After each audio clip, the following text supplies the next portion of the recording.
안녕하세요. 얼마 전에 제22대 국회의원 선거가 있었죠. 저에게는 정치 선거만 생각하면 떠오르는 사연이 있어 공유해 봅니다. 저희 어머니께서는 시장에서 분식집을 하셨습니다. 아버지는 원래부터 계시지 않았어요. 저는 태어나서 한 번도 아버지를 만나본 적이 없습니다. 어렸을 적에는 그게 이상한 건 줄도 몰랐어요. 저처럼 어머니만 계시는 집도 있고, 아버지만 계시는 집도 있고, 어머니, 아버지 둘 다 계시는 집도 있고 그런 줄로만 알았습니다. 초등학교에 들어간 저는 주변 친구들에게 모두 어머니, 아버지가 다 계신다는 걸 알게 되었고 그제서야 어머니께 왜 우리 집은 아버지가 계시지 않냐고 여쭤봤어요.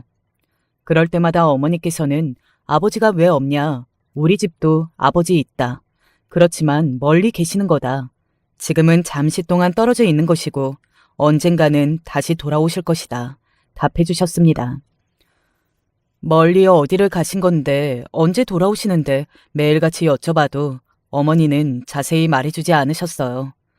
그저 어머니 말도 잘 듣고 공부도 열심히 하고 착한 아이로 지내고 있으면 꼭 돌아오실 거라며 더 이상 묻지 말라 말씀하실 뿐이었습니다.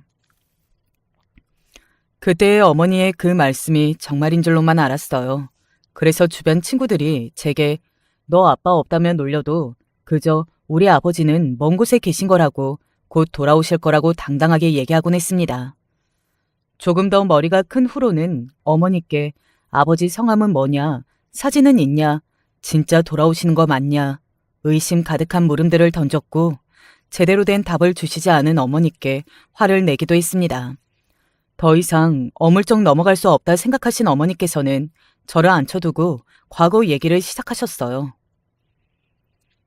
지금껏 거짓말하며 널 속여서 미안하다. 네 아빠는 돌아오지 않아. 아마 우리를 잊고 어딘가에서 잘 살고 있을 거다. 새로운 여자를 만나 결혼을 했을지 자식을 낳았을지는 모르는 일이지. 확실한 건 다시 만날 일이 없을 거라는 거다.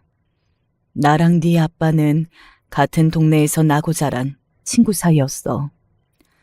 그 시절에야 그렇지 않은 집이 더 드물었겠다마는 둘 다 어려운 가정 형편에 동생들도 줄줄이 있었기에 일찍이 일을 시작했다.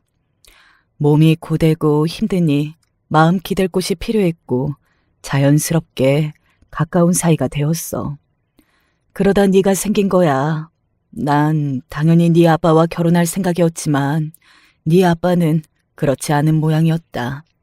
임신 소식에 표정이 굳어졌고 점점 만남을 피하더라. 이런 식으로 지내다가는 관계가 예매해질 것 같아 서로 부모님께 알리고 결혼 준비를 하자고 했고 네 아빠는 알겠다고 대답했다. 그리고 그 다음 날 정말 감쪽같이 사라져버렸어. 네 아빠가 일하던 곳을 찾아가 봤지만 그만두겠다는 말만 남겨놓고 떠났다고 했다. 어디로 갔는지 도통 알 수가 없었어. 고민하시던 어머니께서는 결국 아버지의 가족들을 찾아갔고 뱃속에 아버지의 씨앗이 자라고 있다는 사실을 얘기했다고 합니다. 그러나 아버지의 가족들은 아버지께서는 일하러 멀리 떠난다고 했다. 우리 아들이 그렇게 무책임한 짓을 할 리가 없다면서 어디서 다른 사람 씨를 받아와서 떠넘기는 거 아니냐 어머니를 내쫓았고 그렇게 어머니께서는 며느리로도 인정받지 못하고 문정받대 당하셨다고 합니다. 앞날이 너무 막막하더라. 친정 식구들도 남편도 없는 애가 어디서 애를 만들어 왔냐며 동네 창피하다, 사람들 보기 부끄럽다 나를 탓했고 결국 그렇게 고향을 떠났어. 배가 불러오기 전까지는 그나마 식당에서 일하면서 지낼 수 있었지만 점점 배가 불러오니 일하기가 힘들었고 먹고 자며 지내던 식당에서 쫓겨날 뻔했지.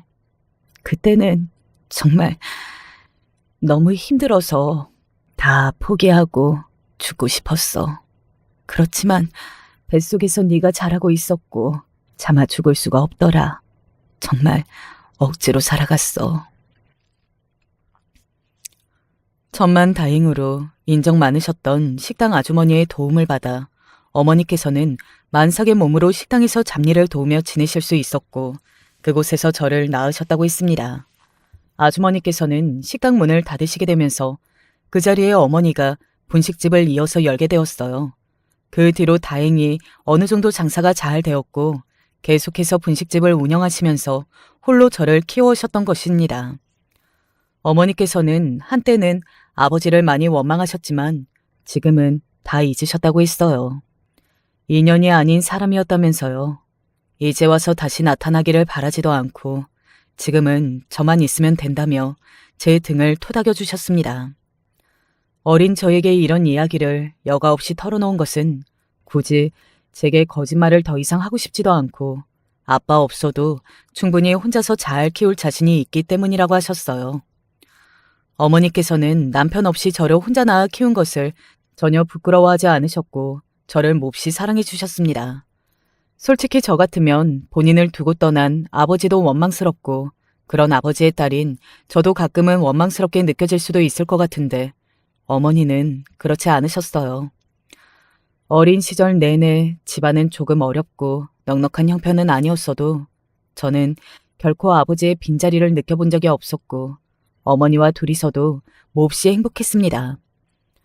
어머니께서는 제가 대학에 진학하기를 바라셨지만 안타깝게도 저는 그닥 공부에 재능이 없었어요.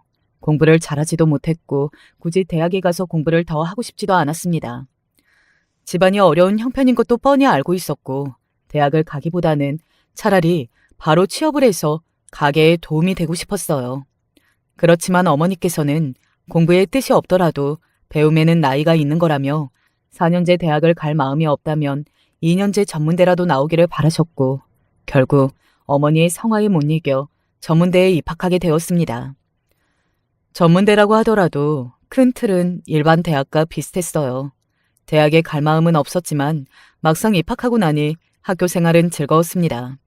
과 행사도 열심히 참여했고 본래 활발한 성격이었기에 동기들과도 두루두루 친하게 지냈어요. 남편과 처음 만난 곳도 대학이었습니다.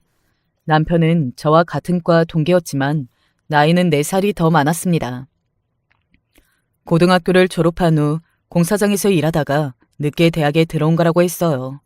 활발한 저와는 다르게 남편은 과묵하고 조용한 성격이었고 과에도 친하게 지내는 사람이 별로 없었습니다. 저는 그런 조용한 남편에게 왠지 모르게 더 관심이 갔고 먼저 다가가 친해지게 되었어요. 남편도 저처럼 집안 형편이 어려운 사람이었고 남동생이 하나 있었습니다.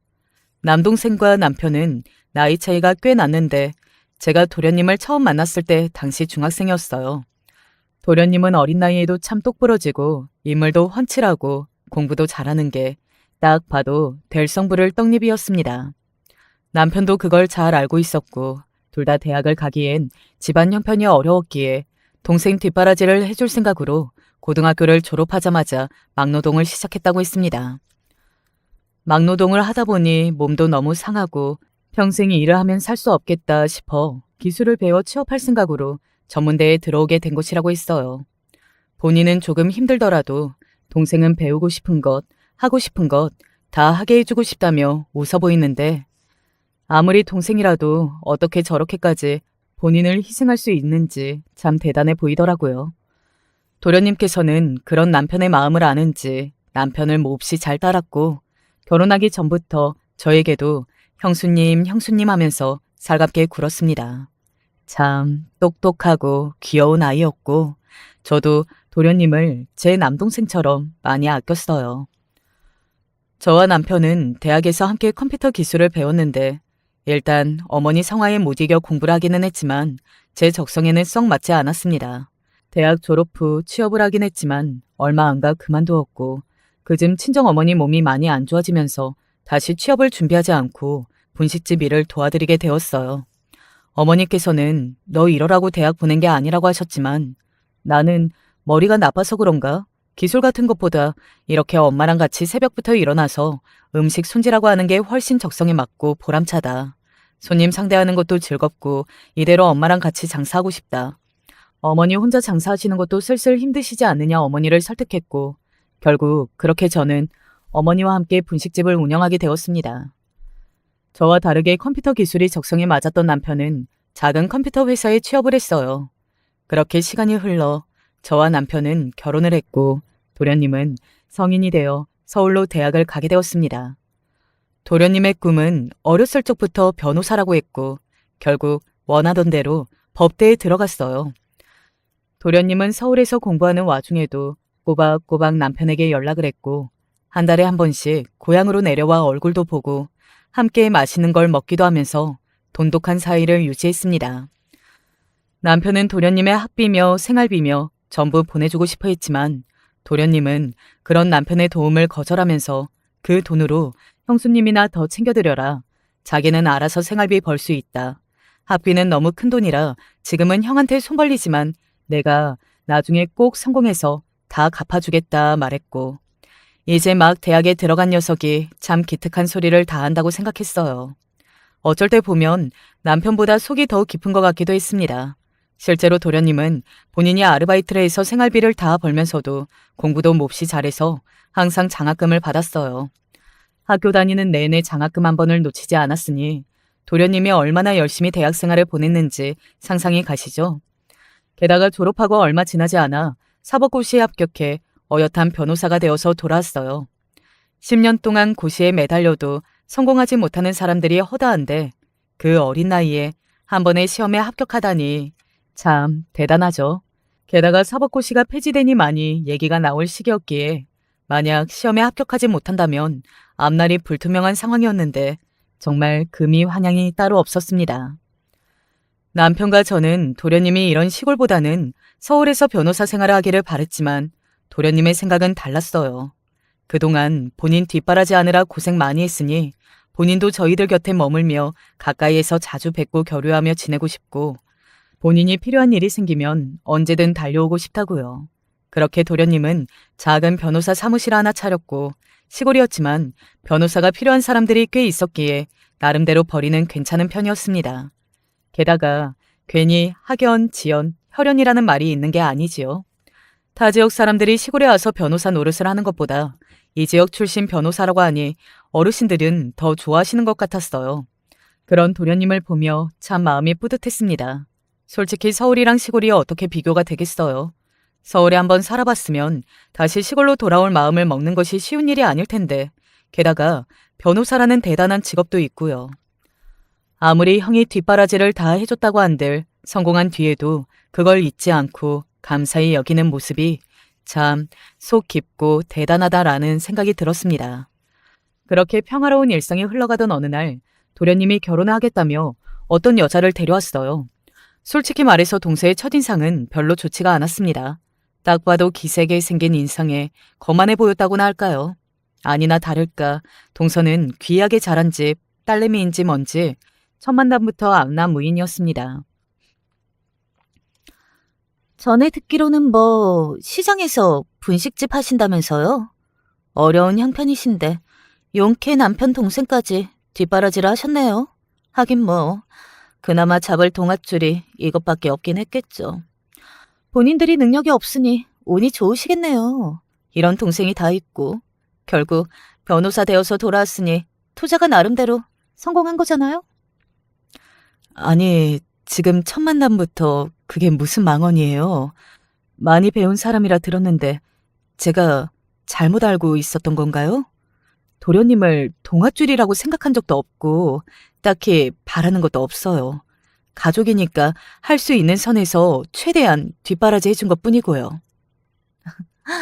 좀 솔직해지세요. 이 사람이 똑부러지지 않았으면 그렇게까지 서슴없이 지원을 해주셨겠어요? 그래도 뭐라도 되겠지 하는 마음으로 투자하신 거잖아요.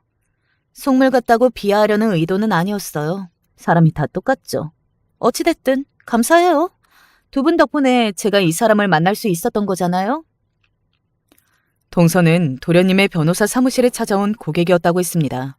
동서 집안은 저희 집안과 다르게 몹시 잘 사는 집안이었는데 아버지가 정치를 하는 사람이라고 했어요. 동서는 대학 졸업 후 그런 아버지를 곁에서 모시며 비서 역할을 하고 지내고 있었고 도련님의 변호사 사무실에 찾아온 이유도 아버지와 관련된 일이라고 했습니다.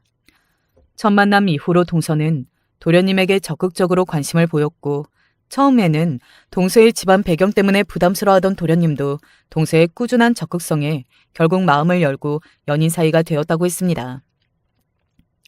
동서의 아버지는 가난한 집 출신이긴 하지만 젊은 나이에 어엿한 변호사 사무실이 있는 도련님을 사윗감으로 꽤나 마음에 들어했고 그렇게 도련님의 결혼은 별 문제 없이 진행되었어요.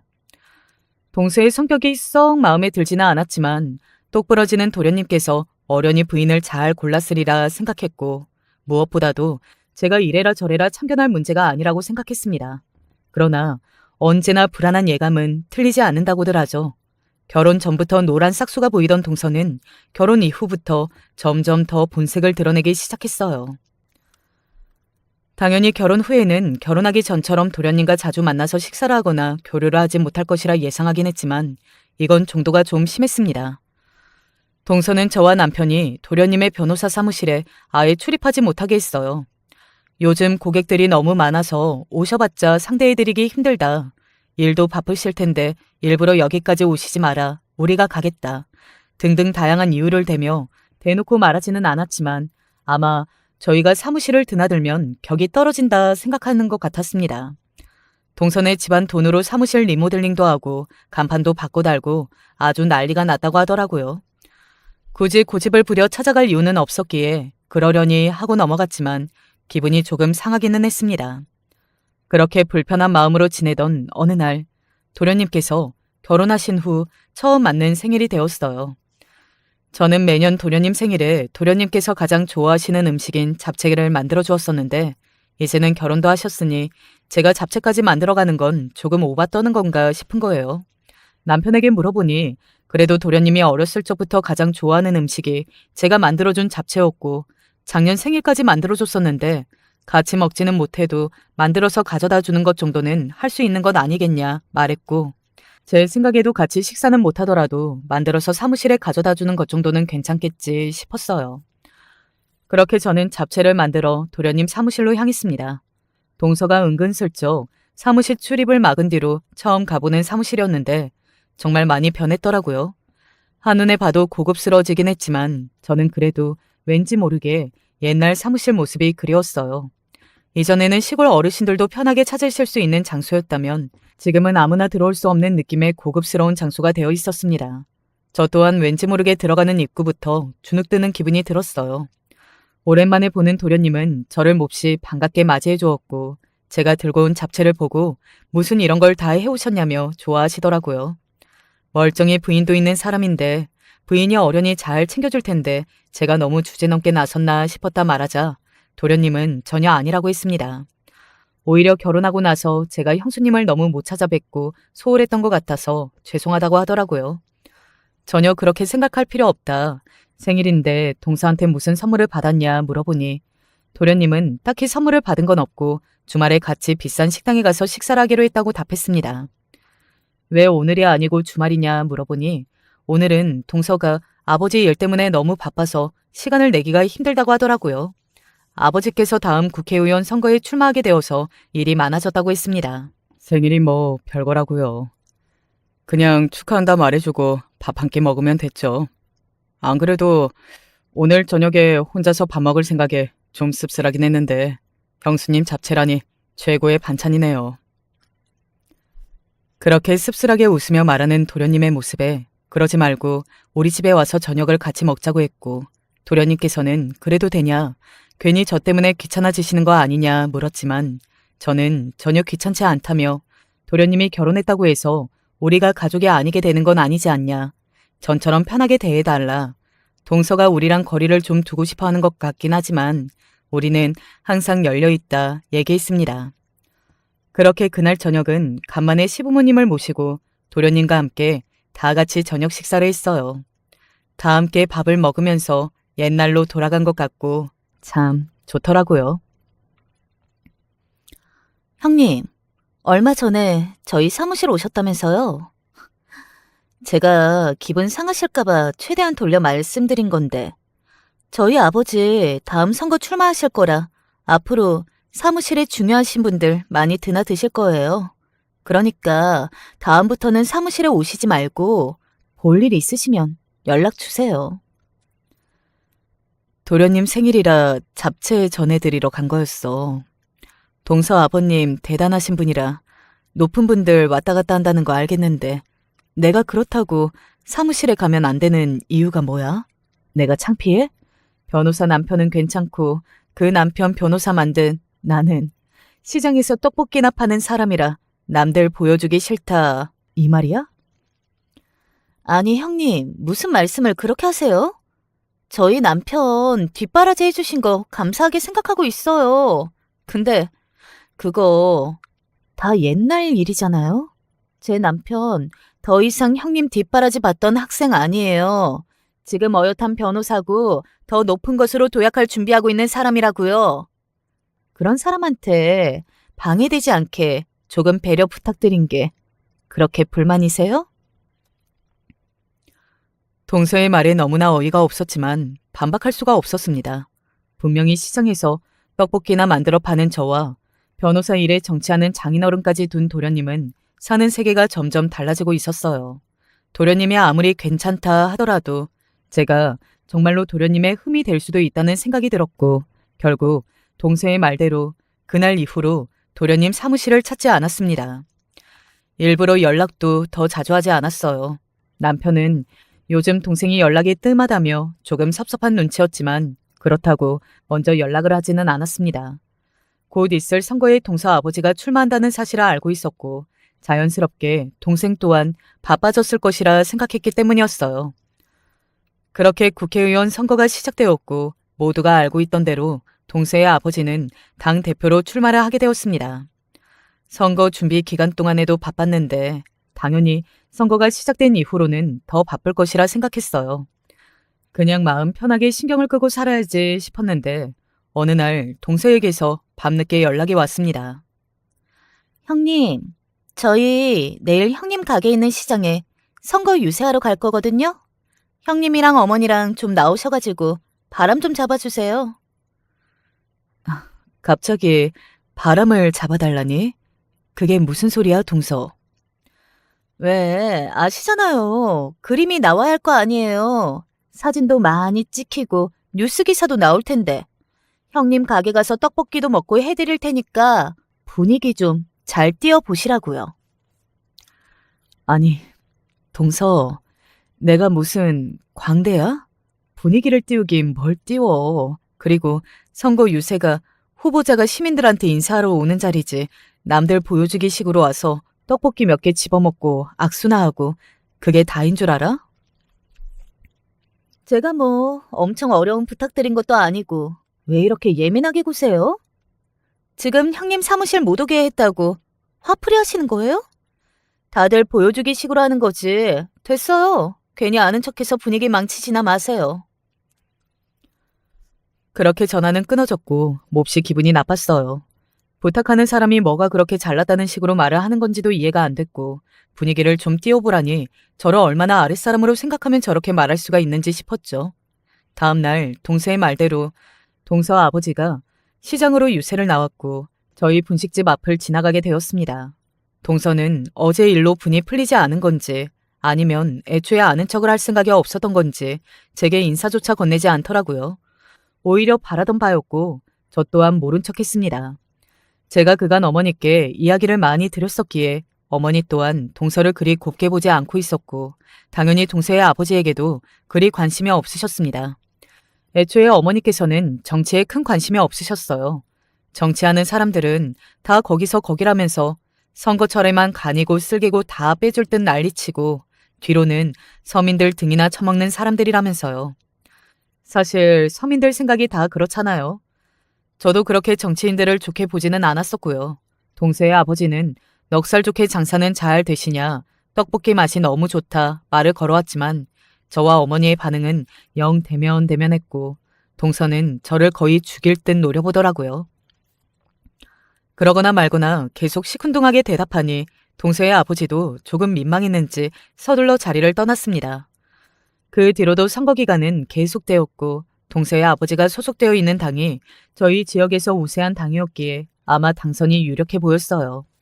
안 그래도 아나무인으로 사람 무시하며 형님과 우리는 다른 세계 사람이라며 성긋는 동서가 당선 후에는 얼마나 더 거들먹거릴지 생각만 해도 열불이 나는 기분이었습니다. 선거 기간 동안 동서는 동서 아버지를 따라다니며 바쁠 테니 저는 한편으로 도련님이 걱정되기도 했어요. 생일도 혼자 보내는데 요즘은 거의 혼자 식사를 하거나 쓸쓸히 지내고 있는 게 아닌가 싶어서요. 그렇다고 먼저 연락하는 건 오지랖인 것 같고 반찬이라도 좀 싸서 사무실에 가져다 줄까 싶다가도 사무실 오지 말라고 난리를 치던 동서가 생각나 망설여졌습니다. 남편은 그런 걱정을 하는 저에게 사무실 좀 드나드는 게 뭐 어때서 그렇냐. 우리가 가서 깽판을 치는 것도 아니고 내 동생 사무실 내가 맘대로 가지도 못하냐. 가난한 우리가 부끄러울지 모르겠지만 그래도 우리는 가족이다. 동서가 아무리 우리를 숨기려고 하고 선을 그으려고 해도 그 사실은 변하지 않는다. 형수가 남편 동생 걱정되어서 반찬 좀 해다 가져다 주는 게 뭐가 어때서 그러냐. 열을 냈고 그 말에 용기가 생겨 도련님에게 오랜만에 연락을 했어요. 걱정했던 것이 무색하게 도련님은 제 전화를 너무 반가워하며 안 그래도 얼굴 뵌 지 너무 오래돼서 식사 한번 같이 하려고 생각했었다. 반찬 해주시면 너무 고맙다. 형수님 반찬 제일 잘 먹는 거 알고 계시지 않느냐 반색을 했고 그래도 엄연히 부인이 있는데 내가 너무 주제넘게 나서나 싶었다 하니 어차피 그 사람은 일 때문에 바빠서 식사 같이 하기도 힘들다. 집에 안 들어온 지도 오래됐다. 저도 요즘 덩달아 바빠져서 맨날 야근한다. 밥도 맨날 대충 시켜 먹거나 편의점 음식으로 때운다고 했고 저는 그럼 오늘 반찬이랑 도시락을 싸서 사무실로 가져다 주겠다고 했습니다. 그렇게 도련님이 좋아하는 잡채며 반찬들을 바리바리 싸가지고 사무실로 향했어요. 두 번째 방문이었지만 바뀐 인테리어는 여전히 적응이 잘 되지 않더라고요. 사무실에 도착하니 도련님은 잠시 자리를 비운 듯 보였고 가져온 반찬들을 냉장고에 차곡차곡 정리해놓고 도련님을 기다리고 있던 중이었습니다. 책상 위에는 뭐가 뭔지 모를 서류들이 이리저리 난잡하게 늘어져 있었고 시간도 남는 김에 그래도 좀 정리를 해줄까 싶어서 아무렇게나 퍼뜨려져 있는 종이들을 하나하나 모으고 있었는데 내용이 이상했습니다. 그리 가방끈이 긴 사람이 아니니 서류 내용이 한눈에 이해가 되지는 않았지만 보통 변호사들이라면 소장이나 상담장 같은 걸 써주잖아요. 근데 그런 내용이 아니고 무슨 국토법이니 토지 구매니 개발이니 하는 내용들로 가득하더라고요. 미처 제대로 글을 읽어보기도 전에 도련님이 사무실 안으로 들어왔고 저는 정리하던 서류들을 내려놓았습니다. 형수님 오셨냐며 전화가 좀 길어졌다 죄송하다 인사하는 도련님에게 서류들에 대해 물어볼까 하다가 그냥 입을 다물었습니다. 도련님 일인데 제가 굳이 궁금해할 이유도 없었고요. 그렇지만 조금 찜찜함이 남아 은근슬쩍 요즘 많이 바쁘냐, 동서 일 도와주고 있냐 물어봤어요. 그랬더니 도련님께서는 뭐 그렇죠.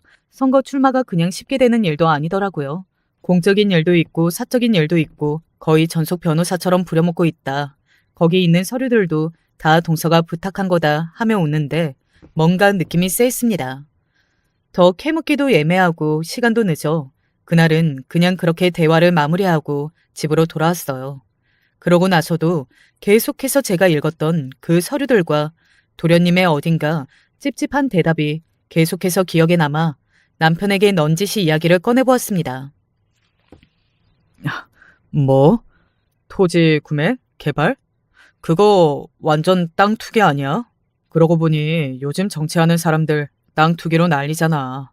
에이, 근데 뭐 설마 하니 내 동생이 그런 것까지 도와주고 있겠어? 걔 성격 알잖아. 아마 아무리 장인이라 하더라도 아닌 건 아니다. 딱 잘라 거절했을걸. 남편은 대수롭지 않게 대답했지만 저는 땅 투기라는 단어를 듣자마자 머릿속이 복잡해졌습니다. 도련님은 공적인 일뿐만 아니라 사적인 일도 돕고 있다고 말했고 몹시 피곤해 보였거든요. 평소 도련님 성격을 생각하면 그런 비리를 돕는다는 건 말도 안 되긴 했지만 다른 사람도 아니고 아내와 관련된 일인데 그게 그렇게 말처럼 쉽게 될까 싶었어요. 그러나 제가 나서서 캐묻거나 이래라 저래라 할 일은 아니라는 생각이 들었고 결국 그렇게 찝찝한 기분만이 남은 채 시간이 흘러 선거날이 되었습니다. 역시 예상대로 동서의 아버지가 당선되었고 딱히 내키지는 않았지만 동서에게 전화를 걸어 축하의 말을 전했습니다. 동서는 뭐 예정되어 있는 결과였는데 무슨 축하까지 하냐며 됐다고 말했고 어차피 정치에 별 관심도 없으시잖아요. 하며 비아냥거리더라고요. 내가 무슨 생각으로 축하 연락을 했나 싶어 그냥 대강 대답하고는 전화를 끊어버렸습니다.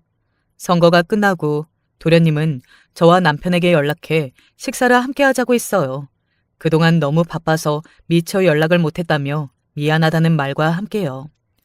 도련님의 안부가 궁금하기도 했고 계속해서 마음에 걸렸던 그 일이 떠올라 흔쾌히 그러자 답했고 식사는 고급 일식집에서 하게 되었습니다. 음식은 몹시 맛있었지만 마음이 불편해서인지 코로 넘어가는지 입으로 넘어가는지 분간이 되지 않더라고요. 남편과 시부모님은 모두 즐거워 보이는 눈치였지만 제 눈에는 도련님께서도 영 마음이 편해 보이지는 않으셨습니다. 묘하게 얼굴이 굳어 있었다고나 할까요? 식사 자리가 끝나고 저는 도련님께 할 말이 있다고 잠깐 둘이서 이야기를 좀 하자고 했어요. 도련님께서는 조금 당황하신 눈치였습니다. 도련님, 사실 제가 도련님 사무실에서 서류들을 좀 봤어요. 일부러 보려던 건 아니고 서류들이 너무 어지러져 있길래 정리를 좀 해주려다가 확실하지 않아서 지금까지는 얘기를 못 꺼내고 있었는데 아무래도 계속 마음에 너무 걸려서요. 혹시 도련님 동선에 땅 투기 도와주시고 계신 거예요? 정치인들 그런 거 많이 한다고 하잖아요. 도련님 평소에 그런 비리를 돕고 계실 거라고 생각하지는 않지만 제가 오해하고 있는 거라면 이 찜찜한 마음을 좀 풀고 싶어서요. 그때 그 서류들은 다 뭐예요? 동서가 부탁한 거라고 했었잖아요. 제 말에 도련님께서는 얼굴이 새하얘지셔서는 한동안 아무 대답도 하지 못하더라고요. 설마 했는데 역시나 제 예상이 맞아 들었던 것이었습니다. 이내 도련님께서는 제 앞에서 눈물을 보였어요. 어렸을 적부터 언제나 똑부러지고 당찬 모습만 보이시던 도련님께서 그렇게 버거워 보이는 모습은 처음이었습니다. 처음부터 동서가 도련님께 그런 것들을 부탁했던 것은 아니라고 했어요. 그러나 시간이 갈수록 공적인 일들뿐만 아니라 동서의 아버지의 사적인 일들을 마치 개인 변호사로도 되는 듯 무상으로 맡겼고 한 가족 사이에 이 정도는 당연히 해줘야 하는 일 아니냐 당당하게 철면피처럼 굴었다고 해요. 물론 가족 사이에 의뢰비를 받을 생각도 없었지만 날이 갈수록 동서의 태도는 점점 뻔뻔해졌습니다. 뭐야 이거? 나보고 지금 이런 불법적인 일에 가담하라는 거야? 난 못해. 솔직히 지금까지 해줬던 일들로 충분하잖아. 당신 아버지 뒤치다거리 하는 것도 이제 지긋지긋해. 근데 이젠 그걸로도 모자라. 나까지 범죄자로 만들려고? 범죄자라니 말 조심해. 그럼 그 많은 선거 자금들이 다 어디서 나오는 줄 알았어? 당신 살고 있는 아파트도 차도 전부 이런 걸로 벌어들인 돈이야. 당신 이미 범죄자나 마찬가지라고. 혼자서 청렴결백한 척, 깨끗한 척 하지 마. 결국 당신도 이런 일을 할 줄 알고 나랑 결혼한 거잖아? 막말로 당신이 변호사 아니었으면 내가 당신같이 가난한 집 남자랑 결혼을 했을 것 같아? 시부모부터 형님까지 전부 가난하고 별 볼 일 없는 사람들이잖아. 말이 나와서 말인데 형님 연락 좀 그만하시라고 해. 막말로 지금은 아닌 척하지만 나중에 우리한테 와서 돈 빌려달라 뭐 해달라 할지 어떻게 알아? 이제 와서 발 뺄 생각하지 말고 그냥 눈 딱 한 번 감고 도와줘. 이번 선거 잘 마무리되면 당신한테 이런 부탁 이제 안 할 테니까. 됐지? 그렇게 도련님과 동서는 언성을 높이며 싸웠고 결국 도련님께서는 이번을 마지막으로 이런 일에는 손떼겠다 못을 받고는 동서 아버지의 땅 투기를 도왔다 말했습니다. 그러면서도 스스로 너무나 괴로웠고 몇 번이고 그만두고 싶다 생각했지만 이혼할 용기도 모든 사실을 밝힐 용기도 없었고 결국엔 제자리였다고 해요. 그렇게 눈물을 쏟아내는 도련님을 보며 머릿속이 너무나 복잡했습니다. 도련님께서는 시댁 식구들에게는 제발 비밀로 해달라고 제게 간절히 부탁을 해왔고 저는 일단 알겠다 대답했습니다. 무턱대고 모두에게 사실을 알리는 건 제 생각에도 좋지 않은 선택일 것 같았어요. 그 뒤로 속이 참 복잡했습니다. 도련님을 생각하면 그냥 묻고 지나가는 게 맞았지만 동서를 생각하면 속이 뒤집히는 것 같았어요. 누구보다도 밝고 청렴하고 올바른 청년이던 도련님에게 그런 불법적인 일을 상습적으로 시킨 것도 모자라 저를 포함한 시댁 식구들을 거머리 취급하며 뒷담화한 사실을 알고 나니 속에서 천불이 났습니다. 그러나 이런 고민들을 누구에게도 털어놓을 수 없었고 시간이 지날수록 제 속만 타들어갔어요. 그렇게 불편한 나날들을 보내던 어느 날 동생에게서 연락이 왔어요. 가장 반갑지 않은 전화였지만 애써 아무렇지 않은 척 전화를 받았습니다. 형님, 잘 지내셨죠? 당선 이후로 너무 정신이 없어서요. 이해하시죠? 이제야 연락을 드리네요. 아무리 그래도 남편 식구들인데 뭐 간단하게 축하 자리라도 가져야 할 것 같아서요. 그러면서 동서는 자기 마음대로 장소와 위치를 정해서 저에게 통보를 했고 시부모님을 모시고 오라고 명령 아닌 명령을 내렸습니다. 비싼 식당이니 그래도 남부끄럽지 않게 깨끗하고 단정한 옷차림으로 오셔야 한다며 주의를 주더라고요. 그런 모습에 욕이 목끝까지 차올랐지만 일단 알겠다 답하고 전화를 끊었습니다. 아무것도 모르는 시부모님은 고급 식당에 간다고 들떠있는데 저만 죽을 맛이었어요. 도련님과 한 약속 때문에 남편에게도 이야기를 털어놓지 못하고 가슴이 너무 답답하더라고요. 동서와 아무렇지 않게 얼굴을 마주할 수 있을까 싶기도 했고요. 마음 같아서는 동서와 마주치자마자 뺨이라도 한 대 갈겨야 속이 좀 편해질 것 같았거든요. 아프다고 할까? 핑계를 만들어서 가지 말까 생각도 했지만 그랬다가는 동서가 본인 아버지가 당선되어서 제가 심통을 부린다고 생각할 것 같았고 그렇게 생각되는 것도 너무 싫었습니다. 결국 울며 겨자 먹기로 식사 자리에 나갔고 오랜만에 만나는 동서는 아주 싱글벙글이더라고요. 그 옆에 앉아있는 도련님께서도 웃고 계시기는 하셨지만 얼굴이 눈에 띄게 수척해진 모습이었습니다. 도련님께서도 저 못지않게, 아니 저보다도 훨씬 마음고생이 심하셨을 것이라 생각하니 더더욱 마음이 불편했어요.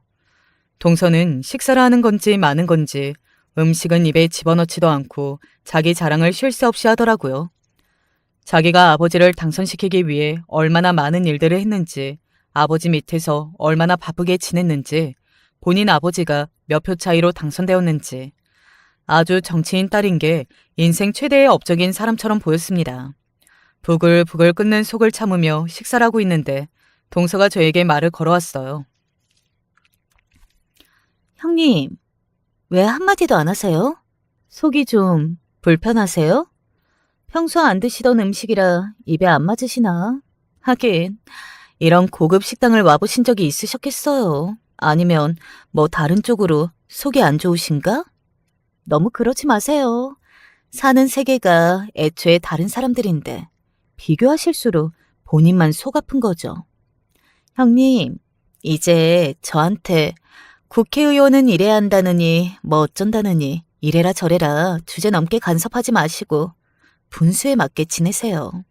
그래야 형님도 편하고 저도 편하고 서로 좋게 지내는 법 아니겠어요? 겨우겨우 참으며 진정시키던 속이 그 말을 듣는 순간 안에서 폭발이라도 일어나듯 터져버렸습니다. 저는 자리를 박차고 일어나 동서의 뺨을 있는 힘껏 후려 갈겨버렸어요. 동서는 그대로 바닥에 나동그라졌고 분위기는 순식간에 얼어붙었습니다. 시댁 식구들은 너무나 놀라 아무런 말도 하지 못했고 바닥에 엎어진 동서도 어안이 벙벙해 보였어요. 붉게 부어오른 뺨을 붙잡고 말문이 막힌다는 듯 저를 올려다보더라고요. 그 표정을 보니 속이 뚝 끓어오르는 기분에 한 번 더 있는 힘껏 반대쪽 뺨도 올려 붙였습니다. 동서는 또다시 바닥에 엎어졌고 도련님이 자리에서 일어나 저를 붙잡았어요. 형수님, 진정하세요. 왜 이러세요? 하는 도련님 목소리를 듣자 그제서야 제정신으로 돌아오는 기분이었습니다. 동서는 달아오른 얼굴로 당신 미쳤냐며 당신이 뭔데 나를 때리냐 폭행죄로 고소하겠다 고래고래 소리를 질렀고 저는 그런 동서에게 지지 않고 닥치라 언성을 높였습니다. 내가 지금까지 네가 해온 짓거리를 몰라서 입 다물고 있는 줄 알아? 그 더러운 주둥아리 놀리는 꼴 보기만 해도 머리 끝까지 화가 나서 견딜 수가 없어. 어쩜 사람이 그렇게까지 뻔뻔하고 이기적일 수가 있을까? 뭐? 간섭하지 말고 분수에 맞게 살아? 그래, 나 네 말대로 못 배우고 가난한 집 여자다. 그게 뭐 어때서? 가난하고 못 배웠으면 항상 입 다물고 내내 거리면서 살아야 한다 이 말이야? 돈 좀 없고 배운 거 없지만 그래도 너처럼 다른 사람들 등쳐먹으면서 부끄럽게 살진 않아. 국회의원이 뭐가 그렇게 잘났어? 결국 그것도 다 우리 같은 서민들이 만들어준 거 아니야? 일 잘하라고 믿고 뽑아놨더니 뒤로는 땅 투기 같은 불법이나 저지르면서 더러운 돈 모으고 그러면서 뭐가 그렇게 잘났다고 거들먹거려. 내가 지금까지는 도련님 얼굴 봐서 참았는데 네 그 싸가지 없는 태도에 더 이상은 못 참겠다. 지금 이 길로 방송국에 달려가서 다 불어버릴 테니까 죗값 달게 받아. 제 입에서 쏟아진 이야기에 가족들의 표정은 경악으로 물들었습니다. 특히 동서의 얼굴이 볼만하더라고요. 그렇게 기세 등등하던 표정은 어디 가고 당황한 기색이 역력한 모습이었습니다. 형님이 그걸 어떻게? 당신이 말했어? 이번 일만 끝나면 더 이상 안 시키겠다고 했잖아. 그 더러운 입 다물어. 어떻게 된 사람이 이 상황에서까지 남 탓이야? 형님, 제가 다 설명할게요. 그게 땅 투기 같은 게 아니고 남들도 다 하는 거예요. 그냥 편법 같은 거예요. 뉴스에 나오는 그런 대단한 일 아니라니까요. 죄송해요. 제 이야기 좀 들어보세요. 동서는 바닥에 무릎을 꿇은 채 제 바지가랑이를 붙잡았어요. 저는 그런 동서를 사정없이 발로 걷어차버렸습니다. 동서는 큰 소리와 함께 한 번 더 바닥을 나뒹굴었어요. 내가 아무리 못 배운 사람이더라도 동서가 저지른 짓들이 불법이라는 건 다 알아. 죄송해? 나한테 죄송할 게 아니라 동서 아버지를 믿고 뽑아준 사람들한테 죄송해야지. 말로만 죄송하다 하면 그게 무슨 소용이야? 그렇게 저는 식사 자리를 빠져나왔고 동서는 급하게 저를 쫓아나왔지만 계속 쫓아오면 지금 당장 방송국으로 달려가겠다는 제 말에 더 이상 따라오지 못하고 그 자리에 굳어섰습니다. 남편은 도대체 이게 무슨 일이냐며 도련님께서 진짜로 땅 투기를 도와주고 있었냐, 당신은 그걸 어떻게 알고 있냐 물어왔고 그간의 일을 모두 털어놓자 혼자서 마음고생 심했겠다며 저를 다독여 주었습니다. 그러면서 정말 방송국에 가서 동선의 비리를 제보할 거냐 물어보는데 솔직히 그건 많이 고민이 되었어요. 동서 뺨을 2번이나 올려붙이고 그간 마음속에 담아놓기만 했던 말들을 다 쏟아내고 나니 속이 시원해졌지만 도련님이 마음에 걸렸거든요. 게다가 도련님께서 땅 투기를 도와주었다는 사실과 동선애가 땅 투기를 했다는 사실은 알고 있었지만 정확히 어떤 땅을 사서 어떤 이득을 받는지 밝힐 만한 증거도 없었고요. 그렇게 이러지도 저러지도 못하고 차일피일 시간이 지나던 와중 도련님이 먼저 저희 분식집을 찾아왔습니다. 도련님은 손에 서류 봉투를 들고 있었어요. 그날 이후로 저도 생각이 참 많았어요. 아내는 시댁 식구들과 인연을 끊지 않으면 이혼하겠다 난리고 생각이 있냐 없냐 어떻게 그런 일들을 다른 사람들에게 말할 수 있냐. 부부 사이엔 신뢰가 가장 중요한데 우리 님이 그게 다 깨져버렸다. 당신한테 앞으로 어떻게 믿고 일을 맡기겠냐 하더라고요. 사실 들린 말도 아니죠. 불법적인 일이긴 했지만 어찌됐든 저희 둘 사이에 있었던 일을 형수님께 말씀드린 거니까요. 어떻게 해서든 형수님 입을 막으라고 돈을 주든 뭐라도 하라고 성하여서 이 일을 어떻게 해야 하나 고민이 많았어요.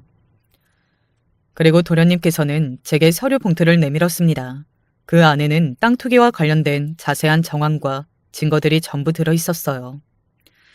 이거 형수님께 드릴게요. 방송국 사람들이 무조건 말을 믿어주지는 않을 거예요. 물론 이 일이 터지면 저도 처벌을 피해갈 순 없겠죠. 그렇지만 전 더 이상 비겁하게 숨고 싶지 않아요. 제 잘못에 대해 달게 벌받고 싶어요. 그리고 새 출발하고 싶어요.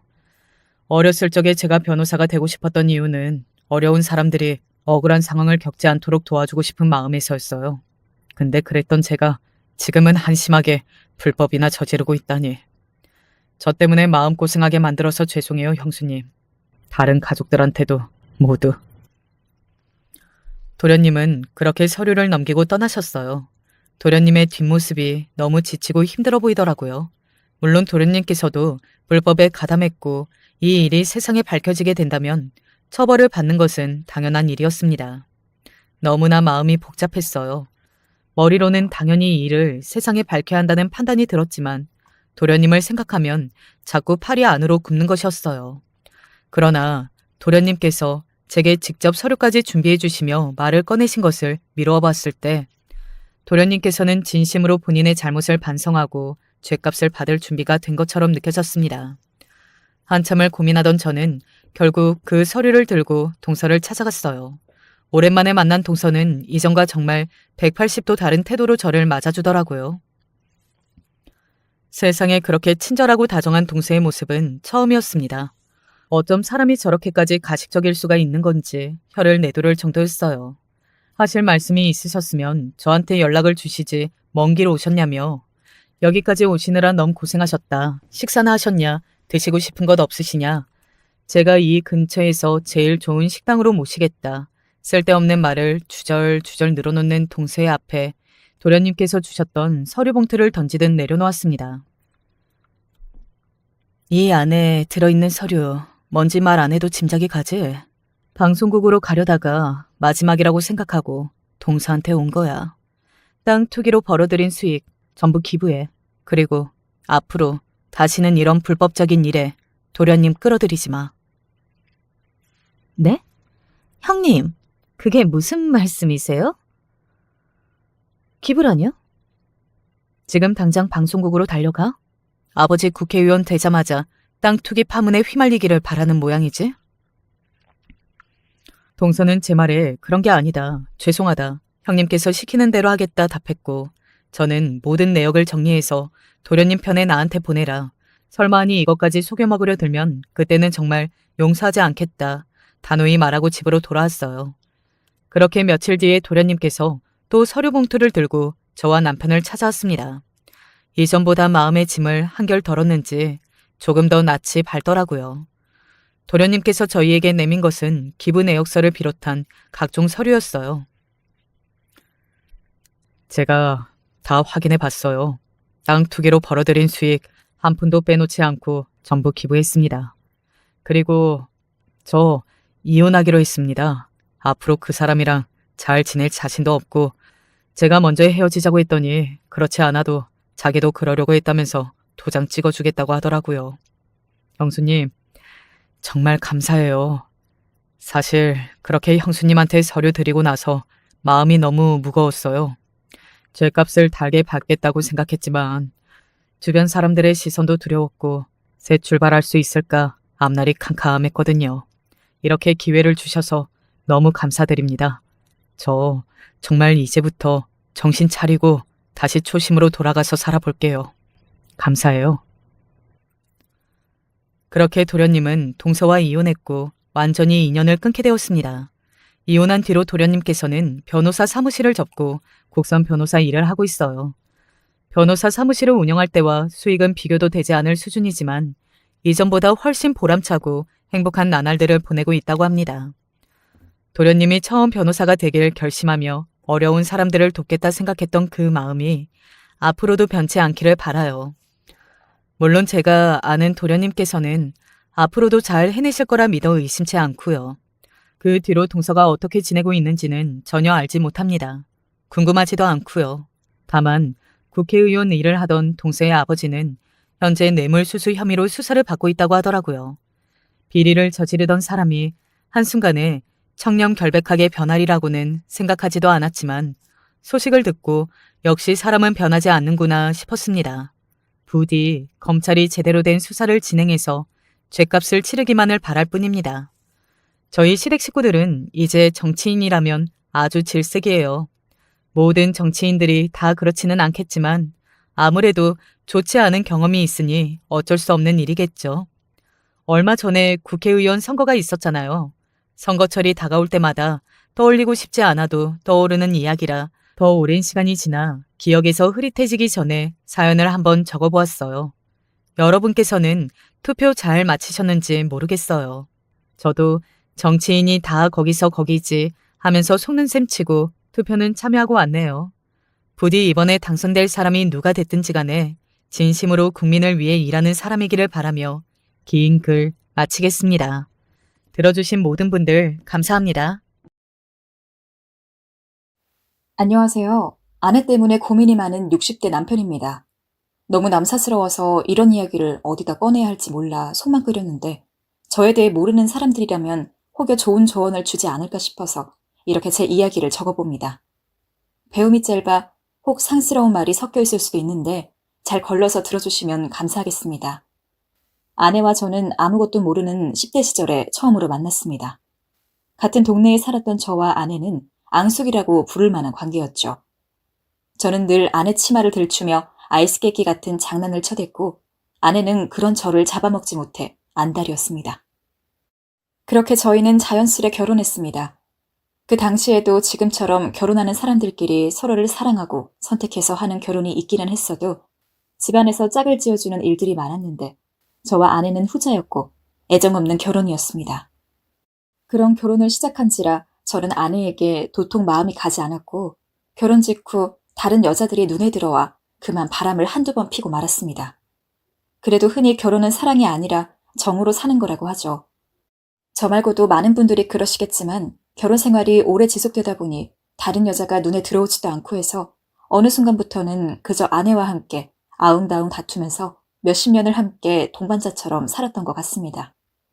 회사에서 명예퇴직을 하고 난 뒤부터는 아들도 이미 장성하여 제 살 길을 찾은 상황이라 저와 아내는 의논 끝에 시골로 내려가기로 했습니다. 원래부터 귀농을 생각한 것은 아니었는데 아무래도 나이가 들다 보니 시끌벅적한 도시 생활보다는 조용하고 평화로운 정원 생활을 꿈꾸게 되더라고요. 그런 곳에서 평화롭게 노년을 맞이하며 사는 게 건강에도 더 좋을 것 같았고요. 그래서 저와 아내가 60쯤 되었을 때 저희는 지금 살고 있는 시골로 내려오게 됩니다. 하지만 시골 생활이 마냥 좋은 건 아니었습니다. 읍내에 나가려면 차 없이는 1시간에 한 대 오는 낡은 버스를 기다려야만 하고 산과 풀이 많아 시도 때도 없이 날벌레들이 들끓어 집 안에 들어오곤 했죠. 그래도 사는 사람이 몇 없다 보니 옆집 수저 개수는 물론이고 마당에 자갈이 몇 개나 굴러다니는지도 알 수 있었고 도시와는 다른 평화로운 풍경이 마음을 절로 편안하게 만들어주었죠. 비록 사는 것 자체는 도시에 살던 때보다 불편했으나 마음만은 너무 좋았습니다. 이래서 다들 자식 키워놓고 기농을 하는구나 싶더군요. 그렇게 한 2년까지는 너무 평온한 날들이었습니다. 문제는 딱 3년째가 되던 해였죠. 어느 날부터 아내가 갑자기 아침 일찍 일어나서 산에 간다고 하더군요. 집 바로 인근에 산이기는 하나 잘 정돈된 곳들처럼 등산로가 있는 것도 아니라 조금 위험할 것 같아 말렸지만 아내는 요 언덕 부근까지만 간다며 가방을 맸습니다. 저도 그 정도면 그리 위험하지는 않을 것 같아서 딱 거기까지만 가라고 당부했죠. 평소 등산에 대해선 한 번도 관심도 안 보였을 뿐더러 제가 가자고 해도 가지 않았던 사람이 왜 갑자기 등산 바람이 불었는지 궁금했는데 알고 보니 옆집 사는 비슷한 나이대의 이웃한테 무슨 약초 이야기를 들은 모양이었습니다. 그래서 그냥 전 시골에서 할 게 없으니 약속해는 취미를 들이려나 보다 정도로만 생각하고 넘어갔어요. 근데 그때 왜 약초를 캤는지 정확히 물어봤어야 했나 봅니다. 그걸 묻지 않은 실수로 저는 너무나 오래도록 아내에게 고통을 받고 살았거든요. 아내가 처음으로 약초를 캐러 갔다 온 날 제게 무언가를 건네었습니다. 이상한 냄새가 나 물어보니 약초물이라며 먹으라더군요. 약초물? 한약을 먹지 뭐하러 이런 걸 캐러 산까지 가. 다 몸에 좋은 거예요. 당신 생각해서 캔 거예요. 이 동네 산에 좋은 약초가 많대요. 그래? 아내는 이 동네 산에 좋은 게 많다며 동네 사람들도 약초를 캐서 먹는다고 말했습니다. 아내의 말은 설득력이 있었어요. 저희가 내려온 시골은 정말 공기도 맑았고 동네 사람들도 저한테 산에 좋은 게 많다고 말하곤 했었거든요. 또 제 나이도 나이인지라 건강을 생각할 나이긴 하여 저는 아내가 준 약초물을 의심 없이 그대로 꿀떡꿀떡 받아먹었습니다. 맛은 없고 쓰기만 했지만 그래도 아내가 절 위해 산까지 가서 캐왔다는데 못 먹을 거 있겠습니까? 그런데 문제는 다른 데 있었습니다. 아내가 그 약초를 한번 캐러 가는 게 아니라 매일매일 캐러 가더니 그 뒤론 제게 매일 하루도 빠짐없이 그 약초물을 건넨다는 거였어요. 심지어는 아내 본인도 무슨 약초인지 모르면서요. 드셔보지 않아도 쉬 상상이 가겠지만 약초가 맛이 있을 리가 있겠습니까? 한두 번이야. 그래, 건강 생각할 나이지. 하면서 참고 먹는다지만 그 이상은 견디기 너무 힘들었습니다. 심지어는 약초를 먹이려는 시간도 새벽 4시였습니다. 일찍 잠드는 편이라 밤 11시쯤 되면 자기 시작하여 아침 8시, 9시쯤 일어나는데 한창 자고 있는 새벽 4시에 저를 흔들어 깨워서 억지로 약초를 먹이니 버틸 재간이 없더라고요. 그래서 몇 번은 푹 잠든 척하며 깨워도 안 일어난 것처럼 연기를 했습니다. 그 방법으로 며칠은 지옥의 약초 고문에서 벗어날 수 있어서 앞으로도 이 방법을 쓰면 되겠다 했더니 이후부터는 정말 제가 일어날 때까지 깨우기 시작하더군요. 베개를 빼고 이불을 들추는 것은 기본이었어요. 등까지 세게 찰싹찰싹 때리니 안 일어나고 베길 수가 없었습니다. 못 일어나려면 정말 죽는 수밖에 없겠다는 생각이 들 정도였으니 아내가 약초를 먹이기 위해 얼마나 혈안이 되어 있었는지는 이제 알만하시겠죠. 새벽 4시가 전부도 아니었어요. 해도 안 뜬 시간에 억지로 깨워서 약초를 한번 먹이더니 아침을 먹기 전에도 다시 약초를 먹이더군요. 그리고는 또 산에 올라가서 새로운 약초를 캐온 다음에 점심 먹기 전에 약초를 먹이고 그렇게 하루에 약초만 4번은 먹는 것 같습니다. 어느 날은 약초가 너무 역해 아내가 나간 틈에 먹은 걸 다 개워낸 적도 있었어요. 이쯤 되면 그냥 안 먹는다고 하면 될 일 아닌가? 하고 생각하실 수도 있겠지만 제가 왜 그 방법을 시도하지 않았겠습니까? 싫다고 해도 여전히 아내는 산에 올랐고 또 이상한 약초들을 가져왔습니다. 그러다 한날은 저도 정말 버티지 못해 정말 마음을 굳게 먹고서 아내에게 소리를 치고 말았어요. 왜 자꾸 이따위 맛대가리 없는 걸 나한테 먹이려고 하는 거야? 그런데 약초 이야기에 갑자기 아내가 돌연 장판 바닥에 주저앉아 엉엉 울더니 저의 젊은 날 이야기를 시작했습니다. 당신은 젊은 날 놔두고 다른 여편네랑 바람까지 피웠는데 고작 이 정도도 못 들어줘요? 생각 안 나요? 안 난다고 하기만 해봐. 오래전 말씀드렸듯 저는 아내를 두고 바람을 피웠습니다. 철없이 한 짓들이었죠. 그리고 그 후엔 그때 핀 바람에 대해서 많이 용서를 빌었어요. 허나 아내에겐 그것이 많은 상처가 되었는지 술에 취하면 저한테 그때 이야기를 하며 효자손 같은 걸 들고 저를 여기저기 때리려 든 적이 있었습니다. 그 이야기를 들으니 아내에게 미안해지면서 그래 내가 나쁜 짓을 한 건 맞으니 아내가 정녕 용서를 할 때까지는 최대한 참아주는 것이 맞겠다 싶었어요. 아내의 울분이 풀릴 수 있다면 약초 먹는 게 그리 어려운 일은 아니니까요. 그래서 한동안은 코를 막고서라도 아내가 주는 약초를 전부 먹기로 했습니다. 하지만 사실 그냥 아내가 이름 모를 약초들을 먹이는 것 정도면 이런 이야기를 남들에게 하지는 않았을 겁니다. 약초보다 더 큰 문제가 있었어요. 바로 그 문제는 약초를 먹인 뒤 아내가 저에게 부부로서의 열정적인 밥을 요구한다는 거였어요. 어쩌다 한 번이 아니고 매일 밤이요. 그건 정말이지 곤욕스러웠습니다. 아무리 부부 사이이고 정상적인 기능을 할 수 있는 남자라고는 해도 그게 매일 밤은 아니지 않습니까? 처음 하루 이틀은 괜찮았습니다만 하루도 안 거르고 매일같이 하려더니 그 누가 당해내겠습니까? 젊은 사람도 힘들 겁니다. 하루하루 몸이 아파 한숨소리가 절로 나오는데 거의 이건 약초 고문에 이은 또 다른 고문이었습니다. 이번에도 저는 밤이 되기 전 아내를 붙잡고 진지하게 이야기를 시작했어요. 그래, 내가 젊은 날 바람핀 건 정말 잘못한 일이고 나도 많이 반성하고 있다. 당신에게 진심으로 참회한다. 근데 솔직히 약초며 이런 잠자리 요구는 나도 힘들다고요. 그런데 이 이야기를 하며 거절을 할라치니 아내는 또 기절할 것처럼 꺼이꺼이 울어대었어요. 당신 젊은 날 바람핀 거 그거 나한테 얼마나 상처였는지 알기나 해요? 난 당신이 딴 여자들이랑 노닥거리는 동안 집안에서 살림하고 시집살이하고 그 생각만 하면 아주 죽을 것 같다고요. 내가 아직도 그때만 생각하면 밤에 잠이 안 와. 당신은 내 심정 모르죠? 모를 거야. 알 리가 있겠어요? 알면 이런 소리 안 하겠지. 아내는 또 젊은 날 제가 바람핀 걸 들먹였고 전 또 그런 아내 앞에서 죽을 죄를 진 죄인이 되었습니다. 미안해. 미안하다고 정말로. 내가 오늘 피곤해서 말이 헛나온 것 같아. 잘못했어. 그 후 아내가 그렇게까지 울면서 말하는데 저도 미안한 마음에 거절할 수가 없게 되더라고요. 결국 어쩔 수 없이 아내의 요구를 받아주게 되다 보니 정말 하루하루 피골이 상접해지는 게 제 눈에도 보일 지경이었죠. 어느 날은 옆집 사는 이웃이 저를 보더니 아니 김씨 얼굴이 왜 이렇게 피곤해 보여? 하며 화들짝 놀랄 정도였습니다. 허나 그 누구에게도 이 일을 말할 수는 없었습니다. 그렇게 잠들기 전까지는 약초 고문, 밤에는 다른 고문에 시달리는 생활을 몇 개월을 이어갔습니다. 지금 생각하면 그 모진 시간들을 제가 어떻게 버틸 수 있었는지가 의문이네요. 그런데 더더욱 경기를 일으킬 만한 일이 시작되었습니다. 약초에 대한 반응이 몸으로 나타난 거였죠. 시작은 두드러기였습니다. 얼굴 부분에 울긋불긋한 것이나 이상하다 싶었는데 점점 온몸으로 타고 내려오더라고요. 처음에는 독한 산벌레 정도에 물린 것이라고 생각했죠. 그래서 약도 피우고 아들에게 부탁하여 한방 성분 있는 좋은 비누를 받아 그걸로 씻곤 했습니다. 근데 아무리 노력을 해도 두드러기는 더 심해질 뿐 계속 범위를 넓혀가더라고요. 게다가 나중에는 10가지나 눈앞이 희미해질 정도였습니다. 나이가 들어 혹여나 죽을 병이라도 걸리게 된 걸까 걱정이 되는데 옆에서 아내는 그걸 보더니 약초를 꼬박꼬박 먹으면 몸이 허한 것도 괜찮아질 거예요. 하며 약초를 더 자주 다려오더군요. 흔히 약초라고 하면 몸에 좋은 거라고 생각할 수밖에 없으니 그때만큼은 저도 얼른 두드러기를 낫게 하려고 별 이견 없이 아내가 주는 대로 약초를 받아 먹었습니다. 그리고 그날도 마찬가지였어요. 아내가 빙긋 웃으며 타준 약초물을 꾸역꾸역 삼키고 있었는데 갑자기 머리가 핑그르르 도는 느낌이 나면서 눈이 감기더니 이 직후는 기억이 없습니다.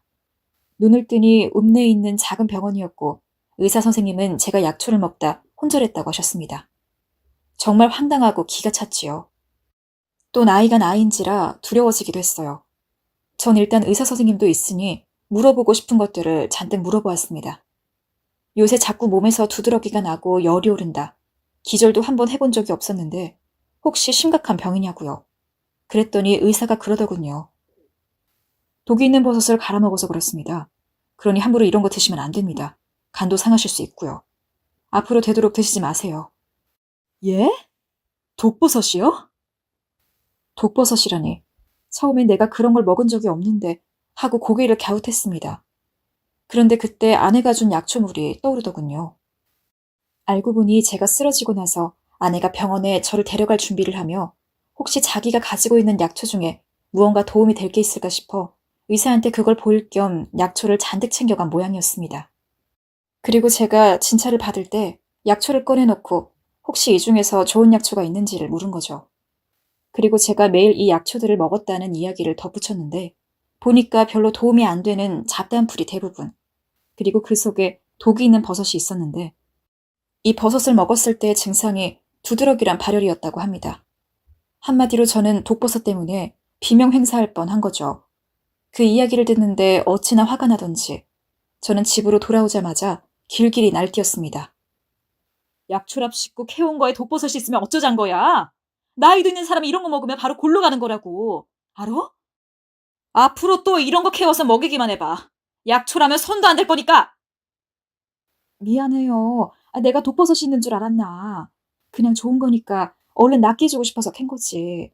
정말 미안해. 앞으로는 안 줄게요. 제 말에 아내는 풀이 죽은 채로 중얼거리는데 그 모습을 보는데도 화가 풀리지 않더군요. 그날 밤은 그렇게 아내와 등을 돌리고 말 한마디 섞지 않은 채 잤던 것 같습니다.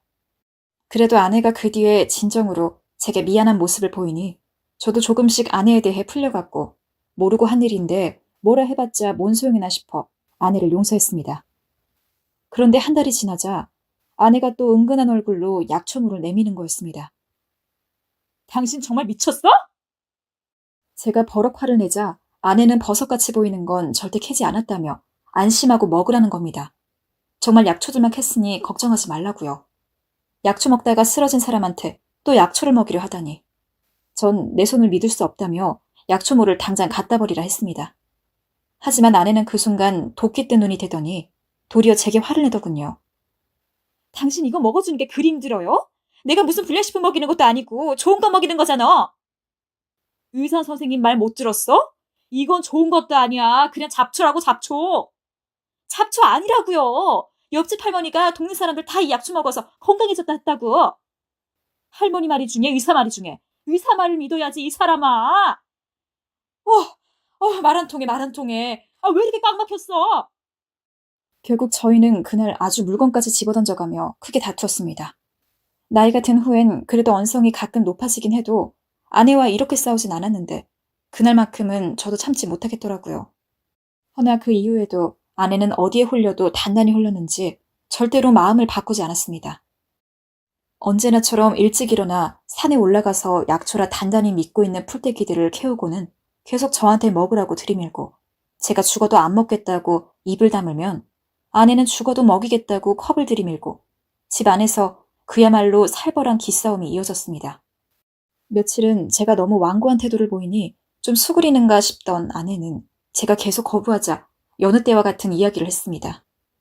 예, 바로 젊은 시절 제 바람에 대한 것이었죠. 아내는 제가 바람폈던 여성의 외모까지 세세히 묘사하며 그때의 자기 심정, 상황을 일일이 나열했습니다. 당신, 내가 그때 이혼 안 하고 버틴 거 고마워하며 살아야 해요. 내가 바람핀 건 전번날 100번 사죄했잖아. 잘못했다고, 미안하다고, 철이 없어 저지른 짓이라고.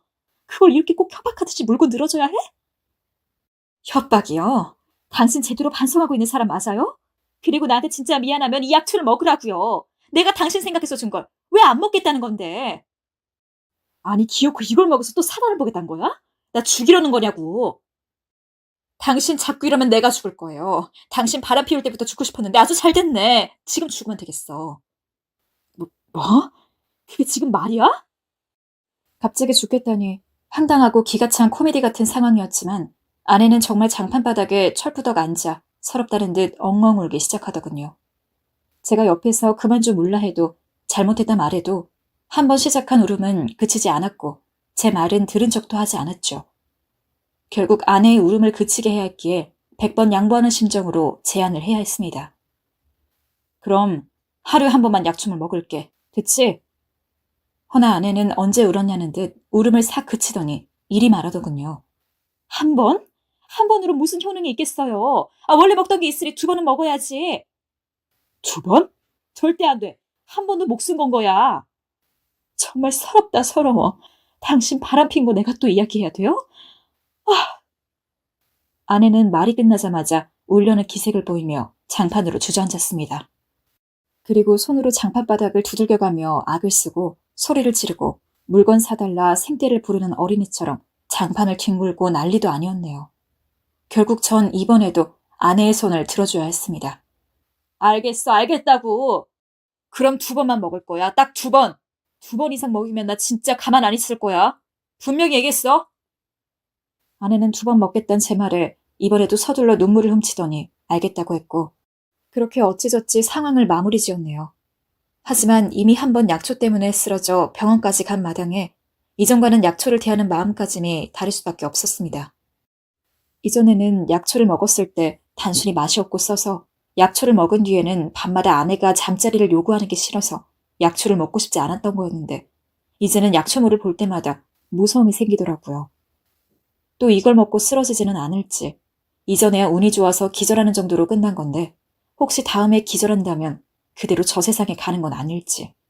건강해지려 시골까지 내려온 건데 별의별 생각이 다 들었습니다. 하지만 안 먹으면 또 아내가 극단적으로 나올 걸 알기에 어쩔 수 없이 약초물을 꾸역꾸역 목구멍에 집어넣었고 아내가 자리를 비웠을 때 전부 토해냈습니다. 한번 토하고 나면 정신이 혼미해질 만큼 기운이 없었지만 토하기가 힘들면 손가락까지 넣어서 억지로 개워내며 전 계속 그 짓을 반복했습니다. 그런데 그걸 반복하다 보니 자연스레 밥 먹을 때 입맛도 없고 그냥 가만히 누워서 잠만 자고 싶더군요. 그저 죽을 사람처럼 하루 종일 기운이 없었죠. 더 무서운 것은 따로 있었습니다. 바로 밤에 행해지던 아내의 요구가 병원을 다녀오기 전보다 더 심해진 거였죠. 아내는 밤이 되면 서둘러 불을 끄려 했고 그 순간이 오면 전 자연스레 무서워졌습니다. 그전에는 그래도 10번을 요구하면 한두 번 정도는 거절할 수 있었습니다. 근데 이제는 한 번이라도 거절할라 치면 눈빛부터 달라지더라고요.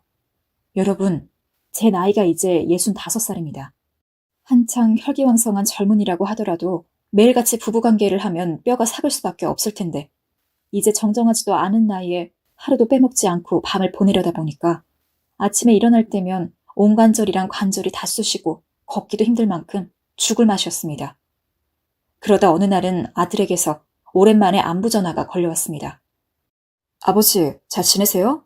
아버지 저번에 쓰러져서 병원에 가셨다고 하던데 몸은 괜찮으신 거예요? 훈아, 정말 못 살겠다. 예, 왜 그러세요? 어머니랑 싸우셨어요? 네 애미가 요새 미쳤는지 자꾸 나한테 이상한 걸 먹히려 든다. 이상한 거 뭐요? 아, 그런 게 있어. 아들에겐 얘기해봤자 걱정만 할 것 같아 자세히 이야기하지 않았습니다. 그리고 간만에 애들이랑 손주 녀석들이 보고 싶으니 집으로 가고 싶다고 하곤 즉시 짐을 챙겼죠. 아내한테는 아들 집에 온다고 당연히 이야기 안 했습니다. 이야기를 했다면 듣는 즉시 바로 버스나 기차를 끊어서 왔을 테니까요. 그런데 아들이 집에 도착한 절 보자마자 조금 놀래더군요. 아버지, 왜 이렇게 얼굴이 상하신 거예요? 혹시 몸이 안 좋으셔요? 아들의 눈에도 티가 많이 났는지 그만큼 제 몰골은 좋지 않아 보였나 봅니다. 아들은 정말 제가 몸이 어디 좋지 않은 줄 알고 무슨 검사라도 받으신 거면 말해달라 보챘습니다. 허나 전 아들에게 이 이야기를 차마 제 입으로 말할 수가 없어 그냥 별일 없었다고 둘러댈 수밖에 없었죠. 아들 집에서 아들과 며느리, 손주와 보냈던 시간은 참으로 행복했습니다. 그저 약초물 없이 보낸 것뿐인데 너무나 평안하더라고요. 허나 그렇게 아들 집으로 도망쳐서 누린 자유는 며칠 안 됐습니다. 제가 집에 들어가지 않으니 아내가 아들에게 전화를 했고 아들은 제가 여기에 있는 걸 알리고 말았으니까요. 아내는 그 길로 바로 아들 집으로 오는 기차표를 끊고 바로 다음날 도착했습니다. 아내 얼굴을 보는 순간 절망이 밀려오는데 여기까지 온 이상 다시 집으로 끌려 들어가서 그 지옥 같은 생활을 반복해야 하는 것은 자명한지라 아내에게 이왕 온 거 손주놈들 얼굴 좀 더 보다 가지. 명절 아니면 얼굴 보기도 힘든데 이럴 때 보고 가면 좀 좋아. 라고 하며 며칠 더 있을 것을 권했죠. 아내도 저한테 이해하기 힘든 짓을 시키기는 하나 평소 손주 보고 싶다고 노래를 부르던 인물인지라 이번에는 별다른 말 없이 그러자 하곤 저희는 한 나흘 정도를 아들네 집에서 더 보내게 되었습니다.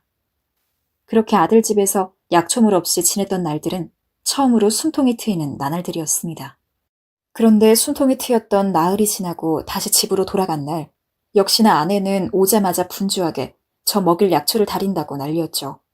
앞에 내밀어지는 컵을 보니 또다시 속이 울렁거리면서 언제까지 이 노릇을 해야 할지 생각했던 것 같습니다. 그런데 그때 아들에게서 잘 도착했냐는 전화가 걸려왔고 저는 전화를 핑계로 서둘러 밖으로 나갔습니다. 아버지, 잘 들어가셨어요? 훈아, 지금부터 내 얘기 잘 듣거라. 사실 네 녀석과 손주 녀석이 보고 싶어서 갔다고 둘러댔지만 실은 그게 이유가 아니야. 언젠가부터 네 애미가 자꾸 나한테 약초랍시고 산에서 이상한 풀을 뜯어다 먹였는데 그것 때문에 혼절하여 병원까지 갔다. 그런데도 지금 몇 년째 계속 산에서 약초를 키워서 나한테 먹이려더니 정말 미칠 노릇이야. 그래서 네 집으로 도망친 거다. 예? 손주를 보러 온 줄 알았던 제가 사실은 도망온 거라 하니 아들은 눈에 띄게 당황스러워했습니다. 그리고 정말이냐며 계속 되물었어요. 저는 아들에게 솔직한 제 심정을 말했습니다.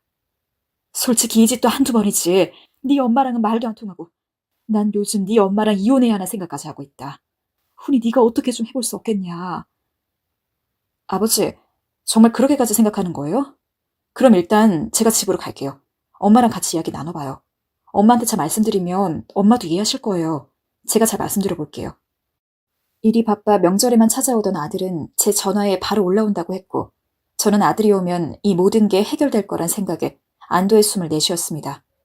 아내는 다른 건 몰라도 아들 말이라면 철석같이 잘 믿어주곤 했으니까요.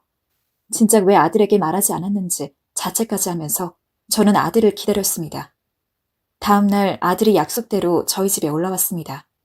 아내는 저에게 약초를 주는 시간이 되자마자 자연스레 약초를 다려서 저한테 한 컵을 주었고 아들에게도 한 잔 건네더군요.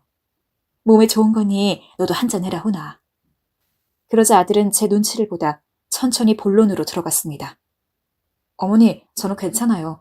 그것보다 아버지가 예전에 약초 먹다가 쓰러지신 적도 있다면서요. 그런데 계속 드리면 어떡해요. 아버지 저번에 건강검진 받으셨을 때 위도 별로 좋지 않으셨잖아요. 이러다 큰일이 날 수도 있어요. 그때 그건 독버섯이 끼어 있어서 그랬던 거고 이제는 버섯류는 아예 안 키우고 있어. 몸에 좋은 거 먹으면 좋은 거지. 어머니, 그게 아니라 어머니께서 아무리 조심한다 하셔도 다른 독초가 있을지도 모르는 일이고 아버지는 아버지대로 조심하고 싶으신 거죠. 저 예전에 다니던 헬스장에서도 이상한 약초 먹고 심장마비 오신 분도 계셨어요. 산에서 캔 거라고 다 믿을 만한 게 아니에요. 아버지가 얼마나 무서우시겠어요. 그러니 이제 약초물을 그만 주세요. 몸에 좋은 약 드시게 하고 싶은 거면 제가 아버지 몸에 잘 맞는 좋은 한약을 사드릴게요. 한약? 거기 뭐가 들어가 있을 줄 알고 그러니. 직접 내 눈으로 보고 캔 약초가 더 믿음직스럽지. 아니, 둘 다 왜 그러는지 모르겠네. 좋은 거 캐서 좋은 거 다려주는데 그걸 가지고 이리 난리 법석을 떨어야겠어. 훈이 넌 이런 말 하려고 여기로 온 거냐? 됐다. 이제 가봐라. 어머니, 제 말 좀 들어보세요. 아버지도 어머니가 주는 게 싫은 게 아니라 하필 그게 검증도 안 된 약초니까 그런 거예요. 차라리 한약을 다려주시거나 해주시면 좋잖아요. 어머니도 같이 드시고요. 됐다고. 난 내 약초야만 해. 나중에 아내는 아들에게 가라고 손짓했고 아예 아들 이야기는 들을 생각도 안 했습니다. 아들도 처음엔 어떻게든 아내를 설득하기 위해 노력했지만 아내가 저렇게까지 요지부동으로 나오니 한숨을 푹 쉬며 자리에서 일어섰습니다. 그런 아들을 보는데 제가 아들의 옷자락을 붙잡고 가지 말라고 붙잡고 싶은 심정이더라고요. 아들은 집을 떠나기 전에 저에게만 몰래 들려서 혹시 어머니가 계속해서 안 고치려고 하시면 자기 집으로 몰래 오라고, 지금은 그 방법밖에 없을 것 같다고 이야기하고는 다시 살던 곳으로 올라갔습니다. 역시나 아내는 그날 아들이 가자마자 제가 아들에게 괜한 고자질을 했다며 힐난하게 바빴고요. 그렇게 아들의 말마저 아내 앞에서 소용이 없게 되자 정말 이젠 어떻게 해야 할지 눈앞이 캄캄해지더라고요. 아들은 계속해서 절 걱정했습니다. 아내 몰래 저한테 전화를 걸어 오늘도 드셨나 물어보고 몸엔 이상이 없는지 병원 가야 할 것 같으면 자기한테 연락하라고 말해주었죠. 그런 아들의 마음이 내심 참 고마웠습니다. 심지어 며느리까지 이 소식을 듣곤 걱정이 많이 되었는지 집으로 찾아왔더군요. 아들과 며느린 아내가 없을 때 집으로 와 어떻게 하면 좋을지 같이 의논해 주었습니다. 그러던 어느 날 아들이 제게 방법이 하나 생각났다며 아내의 이 미친 짓을 막을 방법을 제안했습니다. 아버지께서 약초물을 매일 드셔서 아예 건강이 악화된 척 하시는 건 어때요? 못 걸으시고 기침도 자주 하시고요. 그러다 보면 어머니도 심각성을 느끼지 않으실까요? 저번에 독버섯 먹었을 때 아버지께서 기절하시니까 한 달 동안은 안 주셨잖아요. 그래요, 아버님. 그거 괜찮은 방법 같은데요? 아들이 생각해낸 방법은 정말 꽤 그럴듯했습니다. 저는 그 뒤로 바로 아들이 생각해낸 방법을 행동으로 옮겼어요. 군말 없이 받아먹다 어느 순간부터 기침을 자주 한다든지 가래를 뱉는다든지 자꾸 넘어진다든지 하는 식으로 아픈 척을 해보였죠. 특히 약초물을 먹고 난 후 더 그런 모습을 보였습니다. 그러자 처음엔 그런 제 모습을 대수롭지 않게 생각하던 아내도 이런 행동이 반복되자 자기도 놀랐는지 자주 제 안색을 살피더라고요. 혹시 약초물 때문인가 고민하는 것 같기도 했고요. 덕분에 저는 이 꾀병 때문에 일단 밤에 아내의 요구도 덜 들어줄 수 있게 되었습니다. 이대로라면 아내가 약초물도 줄일 테니 성공이었죠. 저는 조용히 숨을 죽이고 아내가 약초물을 주는 횟수를 줄이기만을 기다리고 있었습니다. 그런데 위기 상황이 닥쳐왔습니다. 제 상태를 지켜보던 아내가 갑자기 병원을 가자고 하더라고요. 병원? 저는 병원이란 말에 저도 모르게 놀라고 말았습니다. 병원을 가면 이 꾀병이 드러날 테니까요. 심지어 검사 비용이 만만치 않을 텐데 저는 병원은 가지 않아도 된다고 우겨댔죠. 허나 아내는 끝내 제 양말까지 신기더니 병원으로 절 끌고 갔고 전 진료실까지 들어가 의사 선생님을 마주하고 말았습니다. 아내는 의사 선생님한테 다급하게 제 상태를 설명했죠. 이 사람이 요즘 걷지도 못하고 눈도 노랗고 이상한 것 같아요. 검사해봐야겠죠? 저는 의사 선생님과 아내가 주고받는 대화 속에서 계속 어떻게 하면 이 상황을 비껴나갈 수 있을지만 생각했습니다. 그러나 별 수가 있었겠습니까? 결국 몇 가지 초음파 검사를 받기로 했죠. 그런데 초음파를 보던 의사 선생님께서 제게 별 이상이 없다고 하시더군요. 이상이 없으면 안 되는데. 전 입술을 잘근잘근 씹으며 건강한 제 몸을 잠시 원망하다 이내 간절하게 의사 선생님의 손을 붙잡았어요. 의사 선생님, 사실 제 아내가 자꾸 이상한 약초를 먹이는 바람에 꾀병을 부린 겁니다. 그러니 그냥 몸이 좀 아프다고 약초 때문인 것 같다고 제 아내에게 말만 좀 잘해주시면 안 됩니까? 제발 부탁드립니다. 제발요. 하지만 전 그때까지 몰랐습니다.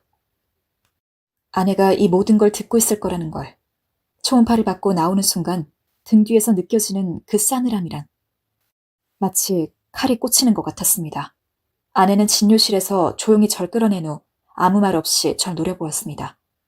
그 후 말 안 해도 아실 겁니다. 전 아내를 속인 죄로 약초물을 더 많이 먹었고 상황은 더 악화되었습니다. 아들은 이제 정말 방법이 없는 것 같다며 진심으로 걱정을 했고요. 그런데 어느 날 아들과 전화를 하다가 아들이 제게 어머니께서 왜 그리 약초에 집착하시게 된 건지 묻더라고요. 글쎄, 그건 나도 잘 모르겠는데. 그건 한 번도 생각해 본 적이 없는 거였습니다. 생각해보니 아내가 처음부터 약초에 미쳐있던 건 아니었습니다. 약초를 정말 좋아했더라면 도시에 살았을 때도 인근 산에 올라 충분히 캘 수 있었는데 여기 오고 나서부터 약초를 캐기 시작했던 거였으니까요. 그 순간 제 머릿속에 한 사람이 스쳐 지나갔습니다. 바로 장씨 할머니였어요. 저는 급히 아들의 전화를 끊곤 장씨 할머니를 찾아가 자초지종을 털어놓았습니다. 우리 집사람이 할머니께 약초에 대해 듣고 나서부턴 약초를 캐기 시작한 것 같은데 혹시 아시는 게 있냐고요. 그러자 장씨 할머니께서 웃으시더니 약초물을 먹고 있냐고 하시더라고요. 저는 그렇다고 대답했죠. 그러자 할머니 얼굴이 조금 붉어지는 듯 싶더니 빙긋 웃으며 자신이 제 아내에게 한 이야기를 말해주셨고 저는 그제야 아내의 행각을 이해하게 되었습니다. 그리고 할머니가 해주신 그 이야기는 너무나 충격적이라 한동안 움직일 수조차 없었습니다. 장씨 할머니는 평소 같이 사는 남편인 하씨 할아버지와 부부이기는 해도 소원한 관계였다고 했습니다. 근데 어느 날 우연히 캔 약초 한 뿌리를 잘 다려서 하씨 할아버지에게 먹였더니 하씨 할아버지가 갑자기 그 이후로 장씨 할머니에게 꾸준하게 애정 표현을 하시고 부부관계까지 가지게 되었다는 거였습니다. 이때를 계기로 장씨 할머니와 하씨 할아버지의 사이는 인꼬 부부처럼 무척이나 좋아졌고요. 그리고 그 이야기를 할머니께서 집에 놀러온 저희 아내에게 한 것이었습니다. 아내는 장씨 할머니의 말이 무척 솔깃했나 봅니다. 들은 이야기 속에 하씨 할아버지와 장씨 할머니만큼은 아니었지만 저희 부부도 관계가 아주 좋지는 않았거든요. 그냥 정으로 살아가는 흔한 노부부였죠. 그러다 할머니 이야기를 듣곤 내심 부부관계를 통해 돈독하게 살고 싶었는지 제가 약초를 계속 먹인 거였죠. 할머니의 이야기를 다 듣고 도대체 아내가 왜 그랬는지 알게 된 순간 아내의 의도가 조금 웃기기도 했습니다. 허나 아내의 행각이 좋은 의도에서 시작되었던 일이라 해도 이미 도를 넘어 이미 너무 심각한 일이 되어버렸고 그걸 알기에 다시 골이 아파졌습니다. 물론 아내를 이해하지 못하는 바 아닙니다. 젊은 시절 바람을 핀 것도 있고 나이가 들어서는 굳이 그럴 필요가 없다는 생각에 집이라도 아내에게도 소홀했습니다. 같이 취미활동을 즐기거나 할 수 있었는데도 그러지 않았죠. 그래서 아내에겐 마음 한구석 미안한 마음이 늘 자리하고 있었습니다. 전원 생활을 하러 내려왔을 때도 아내에게 그간 못해준 것들 해주면서 조금은 행복하게 해주고 싶었습니다. 절 뒷바라지해주고 아들을 잘 키워내준 아내에게 고맙다, 미안하다 같은 말들도 해주면서요. 하지만 아무리 그래도 저의 의사는 아예 무시된 채 몸에 좋은지 검증도 안 된, 심지어 좋지 않다는 검증은 이미 한번 거친 약초를 계속해서 먹이려고 드는 건 정말 정상적인 사람도 미치게 할 정도로 괴로운 일입니다. 더군다나 이 미치광이 생활을 3년쯤 하고 있으니 점점 아내가 아니면 제가 죽거나 해야 할 것 같다는 생각이 들 정도로 저 역시 과격해지더라고요. 어차피 아들 녀석도 다 커서 제 앞가림하고 있고 요즘 세상에 이혼은 흠도 안 된다고 하니 지금이라도 정말 황혼 이혼을 하고 싶은 심정이었습니다. 허나 쉽지 않았어요. 이혼이라는 게 하고 싶다고 해서 바로 하게 되는 것도 아니고 또 이혼한다는 이야기를 꺼내면 아내가 얼마나 거품을 물지 도통 예상이 안 돼서요. 허나 그 이후로 몇 개월이 지난 지금 저는 이제야말로 진지하게 이혼을 준비 중입니다. 그리고 이 과정에서 아들의 도움을 많이 받았죠. 사실 이혼을 생각하기는 했어도 정말로 마음먹고 결정하기까지는 저도 쉽지 않았습니다.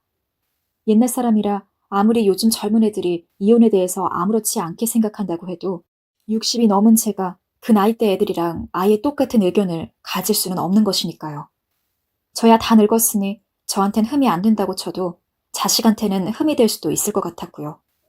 하지만 아들은 사태의 심각성을 진즉에 알았는지라 제 걱정하느라 망설이시는 거면 안 그러셔도 괜찮다고 말해주었습니다.